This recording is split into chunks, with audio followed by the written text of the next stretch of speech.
पगड़ी संभाल जट्टा पगड़ी संभाल, ये गाना शायद आपको मनोज कुमार की फिल्म शहीद की याद दिलाए या इस दौर में आपको अजय देवगन याद आ जाए। लेकिन असल में इस गाने से अगर किसी की याद आनी चाहिए तो वो है किसान, पंजाब का किसान। पंजाब हरियाणा के किसान और उनके साथ जुड़े अन्य राज्यों के किसान फिलहाल पीछे हटने के मूड में नजर नहीं आ रहे। दुनिया भर की मीडिया में अब यह आंदोलन ध्यान बटोरता जा रहा है, लेकिन ऐसा नहीं है कि किसान आंदोलन अभी तक का सबसे बड़ा आंदोलन है। 100 साल में किसानों ने बार बार अपने अधिकारों के लिए आवाज उठाई है और 1907 में हुआ एक आंदोलन तो ऐसा रहा जो 9 महीने चला और कहा जा रहा है कि मौजूदा आंदोलन आपको उस किसान आंदोलन की याद दिला देता है। इस आंदोलन को पगड़ी संभाल जट्टा आंदोलन कहा गया। पगड़ी संभाल जट्टा ये गीत 1907 में इनकलाबी कवि लाला बांके दयाल ने लिखा और इसे लायलपुर में किसानों के प्रदर्शन के दौरान गाया। ये गीत ब्रिटिशर्स के उन कानूनों के खिलाफ गाया गया जो किसानों के हक को सीधे तौर पर उनसे छीन लेने के लिए ही मानो बने थे। जिन कानूनों के खिलाफ ये आवाज उठाई गई थी वो थे Bari Doab act, Punjab land colonization act और पंजाब लैंड अलाइनेशन एक्ट। 1907 से शुरू हुआ आंदोलन अंग्रेजों के कॉलोनाइजेशन एक्ट के खिलाफ था जो किसानों को उनकी ही जमीन पर कॉन्ट्रैक्ट फार्मर्स बनाकर छोड़ रहा था। यहाँ पेच ये था कि अंग्रेजों ने पंजाब के लायलपुर की जंगल की जमीन किसानों को दी, जिसे जब किसानों ने तैयार कर दिया खेती और जुताई के लिए तो उसे अंग्रेज सरकार इस एक्ट के तहत वापस लेने की बात कहने लगी।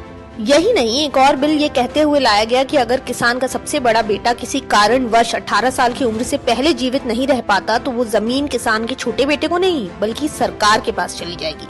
इस तरह के पक्षपाती कानून की वजह से किसानों के बीच गुस्सा पनपने लगा और भगत सिंह के पिता किशन सिंह, उनके चाचा अजीत सिंह और उनके दोस्त घसीटा राम ने भारत माता सोसाइटी का निर्माण किया, जिसके तहत अंग्रेजों के खिलाफ बिगुल बजाया गया। इधर पगड़ी संभाल जट्टा ये गाना भी इस आंदोलन के साथ तेज होता गया और इस गाने ने आगे चलकर सिर्फ किसान के ही नहीं पंजाब के जनमानस पर ऐसी छाप छोड़ी कि ये गीत पंजाब के मान सम्मान की पहचान बन गया। अजीत सिंह ने अपनी आत्मकथा बरीड अलाइव में इस आंदोलन के बारे में जो लिखा वो बहुत कुछ आपको मौजूदा आंदोलन से मिलता जुलता लगेगा।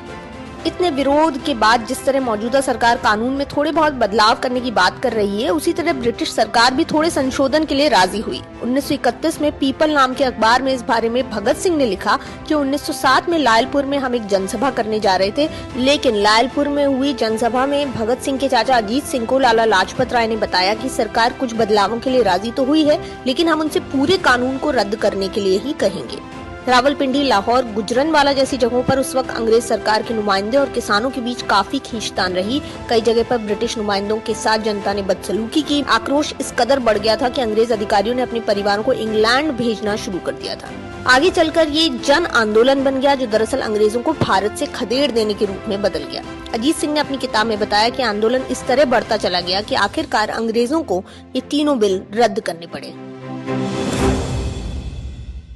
Presenting B News app available on Google Play and App Store. Download it now.